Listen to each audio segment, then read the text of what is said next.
$60 millones fue la cifra que finalmente paró en seco a Tony Beets, la cifra que ahora comprende que no perdió por una mala temporada o un fallo mecánico, sino que abandonó con sus propias manos. El vikingo del Yukón, el hombre famoso por su fuerza bruta, su voluntad de hierro y su negativa absoluta a admitir arrepentimiento, ha roto por fin su silencio. Lo que descubrió bajo Paradise Hill y la decisión que tomó después reescribe todo lo que la gente cree saber sobre el minero más formidable de Alaska. Esta no es una historia sobre la mala suerte, es una confesión. Octubre 17, 2024, Dawson City. Ya estaba atrapada en las primeras garras del invierno. La temperatura descendía por debajo del punto de congelación, como si la propia Tierra estuviera lanzando una advertencia. Se acercaba otra temporada en el Yukón. En su oficina de Paradise Hill, Tony Beets estaba sentado rodeado de cifras que deberían haber sido motivo de satisfacción. Los informes de producción mostraban buenos rendimientos. La draga funcionaba sin problemas. La mina era rentable en todos los sentidos. Para la mayoría de los mineros, esto habría sido una prueba de que el trabajo valía la pena. Pero Tony no pensaba en el oro. Pensaba en lo que había tirado a la basura 3 años antes, en una decisión tan devastadora que incluso después de más de 50 años de conquistar el Klondike, seguía sin atreverse a cifrar los daños. Las cámaras de la fiebre del oro estaban rodando cuando Tony finalmente se quebró captando un momento que nadie esperaba ver. Durante 14 temporadas, los telespectadores habían visto cómo el imperio de la familia Beets soportaba todo lo que el norte podía lanzarle: cortes inundados, dragas rotas, cierres del gobierno, revueltas de la tripulación. Tony Beets sobrevivía a todo ello a base de pura rebeldía. Pero esta vez era diferente. Esta vez la lucha no era contra la naturaleza o la burocracia, era contra sí mismo. A los 73 años, Tony se sentó con la cabeza entre las manos y pronunció unas palabras que nunca antes habían salido de su boca. Dijo que había cometido el mayor error de su vida. Admitió que llevaba 3 años mintiéndose a sí mismo al respecto. Las palabras no surgieron con rabia o fanfarronería. Llegaron en voz baja cargadas de algo desconocido arrepentimiento. Mónica Beets comprendió de inmediato la gravedad del asunto. Había visto a su padre absorber pérdidas que habrían aplastado a la mayoría de los mineros sin dudarlo. Millones perdidos de la noche a la mañana, años de trabajo borrados por el agua, el hielo o la burocracia. Nada de eso le había conmocionado. Esto sí, Tony había reunido a toda la familia Mónica, su marido. Mike, Kevin, Bianca, Minnie, su esposa durante más de 5 décadas, que había estado a su lado en cada apuesta y en cada pelea. Fuera lo que Tony iba a decir, quería que saliera de él antes de que el mundo lo oyera. Mónica fue la primera en romper el silencio con voz aguda y preocupada. ¿De qué estás hablando? Tony no contestó de inmediato, sino que cogió una gruesa carpeta repleta de estudios geológicos, informes de ensayos y documentos legales. Sus manos moldeadas por la tierra helada, los cables de acero y décadas de trabajo temblaban al abrirla. Paradise Hill, dijo. Cuando compramos el reclamo en 2018, la encuesta mostró buen oro. Eso es lo que te dije. Eso es lo que construimos todo. Hizo una pausa tragando duro. Pero eso no es lo que encontré cuando por primera vez golpeó el lecho rocoso en 2021, El silencio que siguió fue aplastante. Paradise Hill no era una explotación más. Era el proyecto heredado de Tony. Millones invertidos. Equipos trasladados por todo el Yukón. Infraestructura establecida con la expectativa de que este terreno llevaría a la familia durante décadas. La historia pública siempre había sido limpia y sencilla. El oro estaba allí. El plan funcionaba. El futuro estaba asegurado. Kevin habló por fin con voz firme pero tensa. ¿Qué has encontrado? Tony levantó la vista con la angustia reflejada en el rostro. Les dijo que había encontrado oro, pero que no era lo más valioso que había bajo tierra. Luego llegaron las palabras que cayeron como un mazazo. Les dijo que había tomado una decisión que creía que protegería a la familia. En lugar de eso iba a costarles todo lo que había pasado 50 años construyendo. En ese momento el suelo bajo Paradise Hill se movió no por la maquinaria, sino por la verdad. La cadena de acontecimientos comenzó en la primavera de 2021, cuando la familia Beats dragó por primera vez las secciones más profundas de Paradise Hill. Lo que se emitió en Gold Rush siguió un guión conocido. Se alcanzó el lecho rocoso. Se recuperó oro decente. El equipo celebraba otro hito conseguido con esfuerzo. Parecía un éxito. Pero esa versión de los hechos omitió algo. Lo que las cámaras nunca mostraron fue lo que apareció con el oro. En el momento en que apareció Tony, ordenó suspender el rodaje alegando problemas técnicos. Lo que salió a la superficie ese día nunca llegó a emitirse, y la decisión de mantenerlo oculto marcaría todo lo que vino después. Mezcladas con la grava aurífera, había rocas que no encajaban, oscuras casi negras con un brillo metálico que destacaba inmediatamente sobre el material circundante. Tony había explotado las minas de Klondike el tiempo suficiente para reconocer cuando la geología no encajaba. Estas piedras eran densas anormalmente pesadas, y cuando las examinó más de cerca, se le aceleró el pulso. Eran magnéticos. En esa primera gran operación de dragado, Tony extrajo unos 300 kilos del extraño material. Lo separó del oro, lo guardó en un lugar seguro y se puso en contacto con un geólogo en el que llevaba años confiando el Dr. Richard Chen, especialista en mineralogía del Klondike.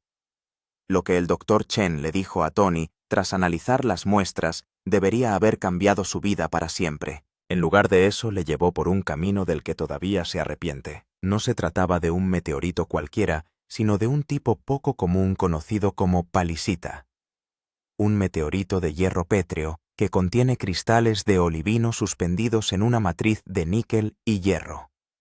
Las palisitas se encuentran entre los meteoritos más llamativos y valiosos desde el punto de vista científico, y son codiciadas por coleccionistas, investigadores y museos de todo el mundo. Pero lo que hacía que estas muestras fueran realmente extraordinarias era su tamaño y pureza. El Dr. Chen explicó que si existía una masa principal bajo Paradise Hill, podría figurar entre los mayores hallazgos de meteoritos de la historia de Norteamérica. Y aún había más. Junto a los fragmentos de palisita, había restos de elementos de tierras raras, en concreto europio y terbio. Estos materiales son fundamentales para la electrónica moderna, los sistemas de energía renovable y la tecnología militar. Son muy difíciles de encontrar en forma concentrada y la demanda mundial ha disparado su valor. Las estimaciones preliminares del Dr. Chen sugerían que Paradise Hill podría albergar un yacimiento valorado en decenas de millones, posiblemente cientos de millones, solo en elementos de tierras raras. La primera reacción de Tony fue de pura excitación. Había tropezado con algo potencialmente más valioso que todo el oro que había extraído jamás junto. Pero esa excitación no duró mucho. El Dr. Chen expuso la realidad. La extracción de meteoritos y elementos de tierras raras no era como la del oro. Significaba nuevos permisos, un nuevo escrutinio medioambiental, equipos especializados, expertos externos y mucha atención. Gobiernos, universidades, empresas internacionales, todos interesados en lo que había debajo de la mina de Tony. Peor aún, era la zona gris legal. Los meteoritos ocupan un extraño espacio en la ley. Algunos argumentan que pertenecen a quien quiera que sea el propietario de la Tierra. Otros sostienen que pertenecen a la humanidad y deben preservarse para la ciencia, no venderse con fines lucrativos. Los elementos de tierras raras trajeron sus propias complicaciones fuertemente reguladas debido a preocupaciones medioambientales e implicaciones para la seguridad nacional. Tony Beats se enfrentaba a una decisión para la que ninguna experiencia le había preparado. Podía declarar el descubrimiento e invitar a años de batallas legales, supervisión reguladora y escrutinio, o podía retirarse, ocultar la verdad y proteger la operación que ya tenía. 3 años después, sentado en su despacho mientras se acercaba el invierno, Tony comprendió por fin el coste de aquella decisión. No solo en dólares, sino en el peso que supuso para su conciencia. El oro siguió fluyendo. Las dragas siguieron girando. Pero el error nunca dejó de perseguirle. O podía mantenerlo en secreto, centrarse en la explotación minera de oro que conocía y comprendía, y evitar las complicaciones que podrían cerrar toda su explotación de Paradise Hill, mientras abogados y burócratas resolvían a quién pertenecían las rocas extraterrestres y los minerales estratégicos. Tony tomó su decisión en menos de 24 horas. Pagó al Dr. Chen por su silencio con un sustancioso pago en efectivo y la promesa de un porcentaje si Tony llegaba a explotar los recursos no auríferos. Ordenó que se guardaran bajo llave las muestras de meteoritos y tierras raras. Dio instrucciones a su equipo para que trataran como desecho cualquier material extraño que apareciera en el futuro y lo arrojaran en pilas de residuos sin examinarlo con detenimiento. Y no dijo nada a su familia, pues sostenía que Paradise Hill era simplemente una buena mina de oro nada más. Así estuvieron las cosas durante 3 años. Paradise Hill producía oro, generaba ingresos, mantenía rentable el imperio de los bits.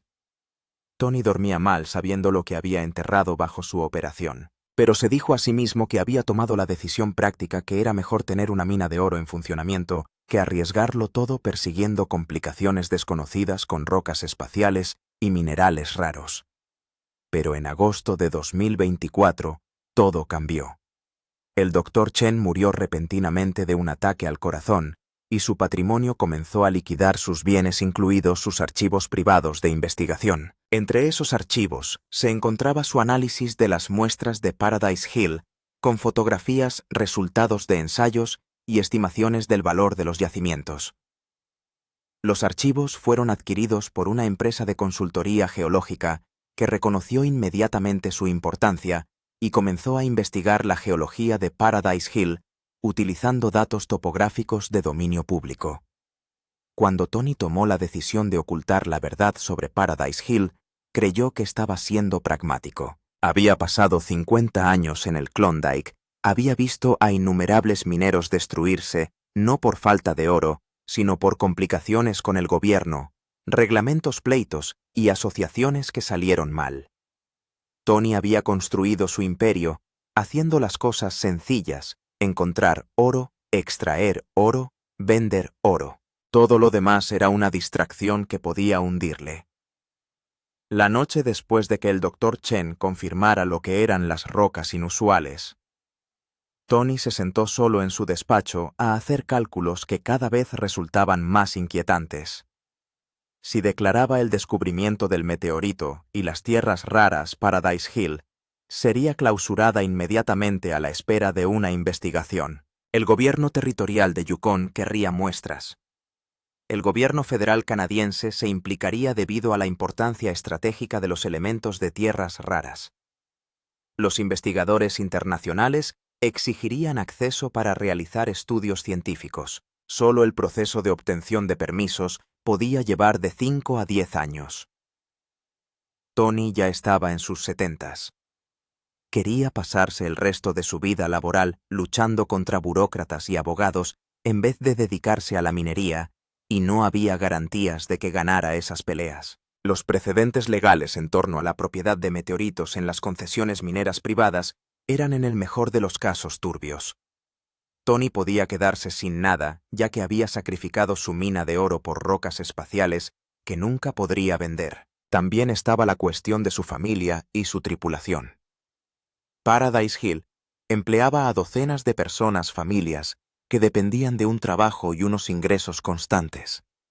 Si Tony cerraba las operaciones para perseguir meteoritos y tierras raras, esas personas sufrirían. Kevin acababa de comprometerse a dirigir Paradise Hill a largo plazo. Mónica y Mike estaban construyendo sus vidas en torno a la empresa minera familiar. Era justo echar por tierra la estabilidad de todos por algo que quizá nunca diera resultados. Tony justificó su silencio centrándose en estas preocupaciones prácticas. Se dijo a sí mismo que estaba protegiendo a su familia, a su tripulación, su legado. Se convenció a sí mismo de que mantener Paradise Hill funcionando como una mina de oro era la elección responsable, la elección inteligente, la elección que haría un hombre con décadas de experiencia. Enterró la verdad tan profundamente que casi se creyó sus propias justificaciones. Pero había otro factor que Tony no admitía ni siquiera a sí mismo: el miedo. A pesar de toda su legendaria dureza, el vikingo del Yukon tenía miedo de lo que significaría declarar el descubrimiento. Atraería el escrutinio no solo a Paradise Hill, sino a todas sus operaciones. Los reguladores mineros examinarían todos los aspectos de su negocio. Los grupos ecologistas investigarían sus prácticas. Los competidores buscarían la manera de rebatir sus pretensiones o introducirse en cualquier explotación de meteoritos o tierras raras. Tony había operado durante décadas en un entorno normativo relativamente sencillo en el que la minería del oro se entendía y aceptaba. Este nuevo descubrimiento le lanzaría a la palestra internacional a complejas negociaciones con gobiernos y empresas que disponían de muchos más recursos que él. Tony Beach podría ser el mayor operador de Dawson City, pero sería un actor pequeño en el mercado mundial de tierras raras. Eso le aterrorizaba más de lo que jamás admitiría. Así que Tony hizo la llamada. Ordenó al Dr. Chen que guardara silencio. Escondió las muestras en un almacén de seguridad alejado de sus propiedades mineras. Ordenó a su equipo que continuara con las operaciones normales de extracción de oro y que desechara cualquier material inusual sin examinarlo. Y salió en cámara para Gold Rush sonriendo y hablando del éxito de Paradise Hill, mientras sabía que estaba sentado sobre una fortuna que había decidido ignorar. Durante el primer año, la decisión de Tony pareció reivindicada. Paradise Hill producía buen oro. La operación transcurrió sin complicaciones, y Tony se dijo a sí mismo que había tomado la decisión correcta, que sus instintos habían sido acertados. Pero al segundo año empezaron a surgir dudas. El precio de mercado de los elementos de tierras raras seguía subiendo. Las noticias sobre descubrimientos de meteoritos en subastas mostraban valores crecientes. Tony empezó a hacer cálculos, calculando lo que podría valer ese meteorito de Paradise Hill si hubiera podido desarrollarlo y venderlo legalmente. Las cifras eran asombrosas. Un solo kilogramo de meteorito de palisita podría venderse entre 10 y 20 millones de dólares a los coleccionistas. Si Paradise Hill contenía la masa principal que sugerían los fragmentos, Tony podría estar ante varias toneladas de material valorado en millones. Los depósitos de tierras raras, si eran tan ricos como indicaba el análisis preliminar del Dr. Chen, podrían valer aún más. Combinados, Tony se había alejado potencialmente de un depósito que valía entre 50 y 100 millones de dólares. Al tercer año, las justificaciones de Tony se estaban agotando. La producción de oro de Paradise Hill era buena, pero no excepcional. La mina acabaría agotándose probablemente en 1 o 2 décadas. Tony habría extraído todo el oro y dejado intactos los materiales realmente valiosos enterrados bajo millones de toneladas de residuos que harían exponencialmente más cara, si no imposible, la recuperación. Minnie notó el cambio en su marido.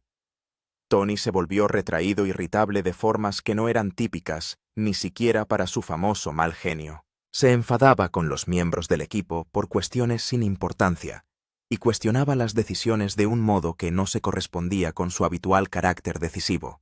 Minnie le preguntaba una y otra vez qué le pasaba, pero Tony se desentendía alegando que solo estaba cansado o estresado por los objetivos de producción. La verdad era que Tony se había dado cuenta de su error, pero se sentía atrapado por él. ¿Cómo iba a admitir ante su familia que había encontrado algo extraordinario y lo había ocultado? ¿Cómo iba a explicar a Kevin y Mónica que llevaban 3 años trabajando en Paradise Hill sin conocer su verdadero valor?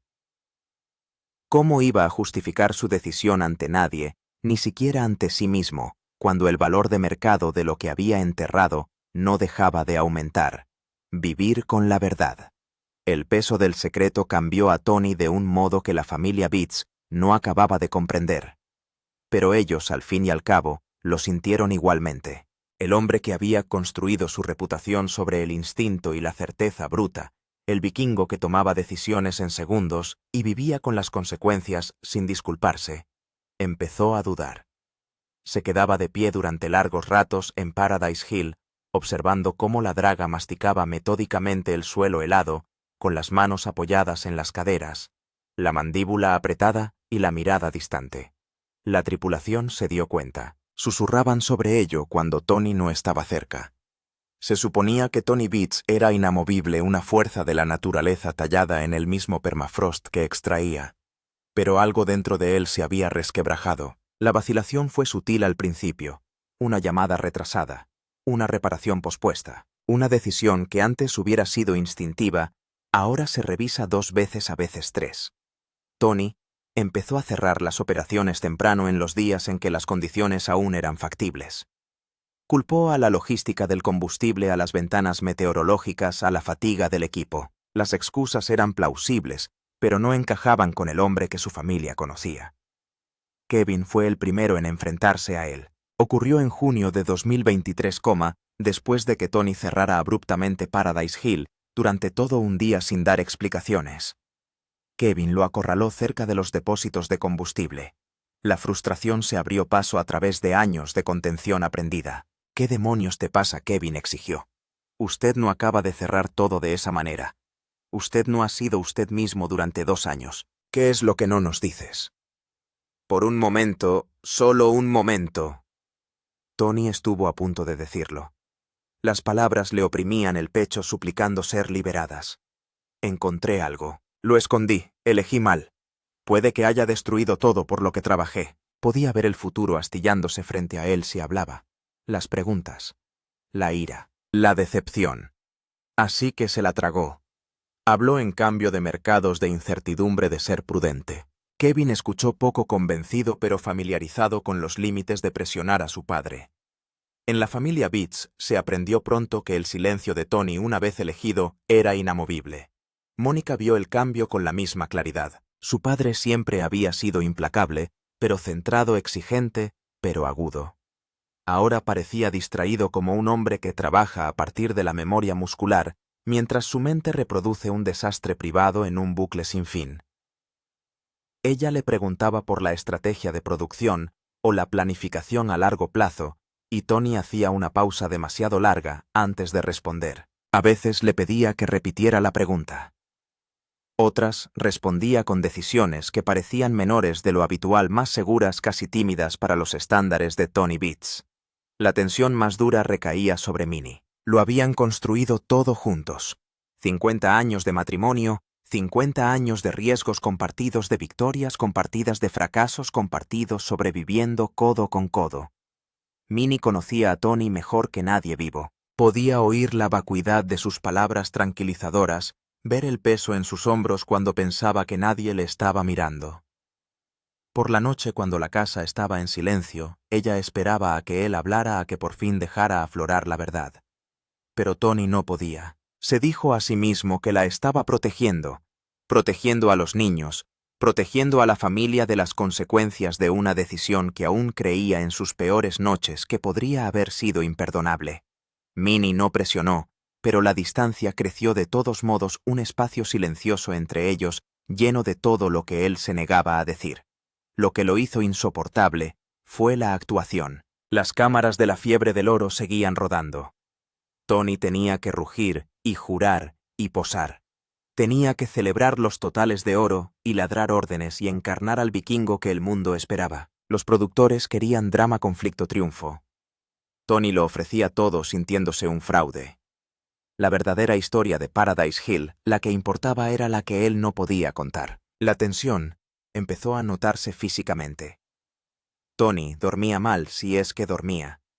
Se quedaba despierto por la noche haciendo números que se negaban a asentarse. 60 millones, 70 millones, quizá más. Suficiente para cambiarlo todo, suficiente para garantizar futuros, que siempre había prometido a su familia, suficiente para redefinir su lugar en la historia de la minería. Durante el día trabajaba hasta la extenuación, esperando que el cansancio apagara su mente. Los cálculos le seguían a todas partes. Cada onza de oro extraída de Paradise Hill parecía ahora más pequeña, casi insultante, comparada con lo que quedaba intacto bajo tierra. Las pesadillas empezaron en serio ese invierno. En ellas alguien más hizo el descubrimiento. Un minero vecino, un inspector del gobierno. Un desconocido que reconoció lo que Tony había enterrado y lo reclamó públicamente. En esos sueños Tony observaba desde la barrera cómo estallaban los titulares, cómo los expertos sacudían la cabeza con incredulidad, cómo su nombre se convertía en sinónimo no de brillantez, sino del peor fallo de la historia del Klondike. Se despertó empapado en sudor, con el corazón palpitante, el sonido de taladros imaginarios resonando en sus oídos. Entonces el mercado cambió. A lo largo de 2023 y en 2024, los elementos de tierras raras se convirtieron en noticia de primera plana. Escasez de suministros. Vulnerabilidades estratégicas, gobiernos luchando por asegurar fuentes nacionales. Los precios subieron sin cesar. Europio, Terbio. Nombres de los que Tony no podía escapar porque estaban grabados en su memoria, junto a la tranquila voz de la doctora Chen explicándole lo que realmente encerraba Paradise Hill. Cada artículo le ponía físicamente enfermo. Si hubiera actuado entonces, si hubiera declarado el descubrimiento cuando se produjo Paradise Hill, podría haberse transformado de la noche a la mañana. Contratos, asociaciones, interés gubernamental, planes de desarrollo por valor de cientos de millones. Tony Beets no solo sería un exitoso minero de oro, sería un actor estratégico, un hombre que daría forma a industrias más allá del Yukon. En lugar de eso, siguió extrayendo oro. Oro del bueno, oro rentable. Pero oro que ahora sentía como una distracción, un premio de consolación, por un futuro que había rechazado por miedo, precaución e instinto de proteger lo que ya tenía. Esa era la cruel ironía. Tony había pasado toda su vida asumiendo riesgos, apostándolo todo a la tierra helada y a la maquinaria oxidada. Pero cuando se enfrentó a la mayor apuesta de todas, una que podría elevar su legado más allá de lo que imaginaba, se congeló. A la caída de 2024, el peso se había vuelto insoportable. La indecisión, la distancia, las noches sin dormir, la creciente certeza de que cuanto más esperara, peor sería. Paradise Hill ya no era solo una reclamación, era un ajuste de cuentas. Tony Beets había construido su vida sobre la creencia de que las acciones decisivas separaban a los ganadores de los fracasados. Y ahora cada silencioso día en Paradise Hill le recordaba la verdad que ya no podía eludir. El vikingo no temía perder dinero, temía enfrentarse al momento en que su familia comprendiera por fin cuánto había perdido ya. La revelación. Todo se desveló en septiembre de 2024, cuando una consultora geológica llamada North Star Resources publicó un artículo titulado Meteoritic and Rare Earth Anomalies in the Klondike Region, Evidence for Significant Undeveloped Deposits. Anomalías meteoríticas y de tierras raras en la región de Klondike, pruebas de importantes yacimientos sin explotar. El artículo se basaba en los archivos de investigación del Dr. Chen, combinados con imágenes de satélite y estudios geológicos de dominio público, e identificaba Paradise Hill por su nombre y descripción legal como el lugar más prometedor tanto para la recuperación de meteoritos como para la minería de tierras raras en todo el Yukon. Tony estaba en Paradise Hill cuando Kevin le llamó con la voz entrecortada por la confusión y la rabia. «Papá, hay un artículo científico circulando por la comunidad minera. Dice que Paradise Hill tiene un depósito masivo de meteoritos y elementos de tierras raras valorados potencialmente en cientos de millones. ¿Qué demonios es esto?» El momento que Tony había estado temiendo durante 3 años había llegado. Ya no podía desviarse más, no podía fingir. La verdad era pública ahora, al menos dentro de la comunidad geológica y minera, y no había forma de volver a meterla en la caja. Tony le pidió a Kevin que reuniera a la familia, le dijo que se lo explicaría todo, y luego se sentó solo en su camioneta durante 20 minutos tratando de averiguar cómo decirles a sus hijos que llevaba 3 años sabiéndolo y no había dicho nada. La reunión familiar de esa noche fue brutal. Tony expuso toda la historia. El descubrimiento inicial en 2021, el análisis del Dr. Chen, los valores estimados y su decisión de mantenerlo en secreto y continuar con la extracción de oro. Explicó su razonamiento, su preocupación por las normas y complicaciones, y su convicción de que estaba protegiendo la operación familiar. Y luego observó las caras de sus hijos mientras procesaban la magnitud de lo que les estaba diciendo. Mónica fue la primera en hablar, y sus palabras calaron hondo. «Has encontrado algo que podría valer $100 millones y lo has ignorado durante 3 años sin decírnoslo». Su voz no era de enfado, sino de estupefacción, de incredulidad. Aquello estaba tan lejos de lo que esperaba de su padre que no podía procesarlo. La reacción de Kevin fue de rabia. «Hemos trabajado en Paradise Hill pensando que extraíamos oro. Hemos tomado todas las decisiones basándonos en la producción de oro. Y todo el tiempo supiste que había algo mucho más valioso enterrado aquí. ¿Cómo pudiste no decírnoslo? ¿Cómo pudiste tomar esa decisión? Solo Tony trató de defenderse para explicar las complicaciones y los riesgos que había estado tratando de evitar, pero sus justificaciones sonaban huecas incluso para sí mismo ahora. La verdad era que había tomado una decisión basada en el miedo y la obstinación, y que le había costado una fortuna a su familia. Ninguna explicación podía cambiar eso. Las implicaciones legales se hicieron evidentes rápidamente. North Star Resources, que había publicado un documento en el que identificaba el potencial de Paradise Hill, había presentado una solicitud preliminar al gobierno territorial de Yukon para explorar la posibilidad de explotar minas de tierras raras en la región. Si conseguían demostrar que el yacimiento existía y que Tony no había explotado activamente esos recursos, podrían defender los derechos a explotar los materiales no auríferos, incluso en la propiedad de Tony. Tony consultó a abogados especializados en minería que le dieron una noticia devastadora. Como llevaba 3 años conociendo los yacimientos de meteoritos y tierras raras, sin declararlos ni tomar medidas para explotarlos, sus derechos de propiedad estaban potencialmente comprometidos. La legislación minera del Yukon exigía que los yacimientos se explotaran activamente. Tony había explotado los recursos auríferos, pero había ignorado deliberadamente todo lo demás. Eso podría interpretarse como un abandono de esos recursos, lo que abriría la puerta a que otras empresas los reclamaran. El valor estimado de lo que Tony podía perder siguió aumentando a medida que se realizaban más análisis. Los estudios geológicos encargados por North Star confirmaron las conclusiones del Dr. Chen. El meteorito de Paradise Hill parecía ser una masa principal que pesaba aproximadamente entre 4 y 6 toneladas, el mayor descubrimiento de empalizada en Norteamérica en más de un siglo. Los valores de mercado actuales de los especímenes de empalizada con calidad de museo sugerían que el meteorito por sí solo podría valer entre 40 y 50 millones de dólares. Los depósitos de tierras raras eran aún más valiosos. Los análisis actualizados indicaron que Paradise Hill contenía un yacimiento concentrado de europio terbio y disprosio en proporciones que lo hacían excepcionalmente valioso.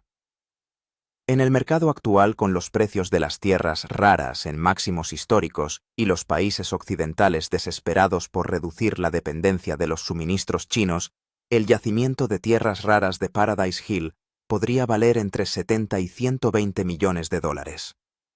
Tony se había alejado de un descubrimiento combinado con un valor potencial de 70 millones de dólares, y como lo había abandonado porque lo había mantenido en secreto, y no había conseguido desarrollarlo ahora, podría perderlo por completo a manos de una empresa dispuesta a hacer lo que él no había hecho: declarar públicamente el descubrimiento y luchar a través del proceso reglamentario para explotarlo. ¿Qué viene ahora? La batalla legal no ha hecho más que empezar y va a ser fea. North Star Resources tiene unos bolsillos profundos y un equipo de abogados especializados en derecho minero. Argumentan que el silencio de Tony durante 3 años sobre los recursos no auríferos de Paradise Hill constituye un abandono, lo que hace que esos recursos puedan ser explotados por otras partes. Los abogados de Tony argumentan que su reclamación de explotación aurífera le otorga derechos exclusivos sobre todo lo que hay en la propiedad, independientemente de si decide explotarlo inmediatamente.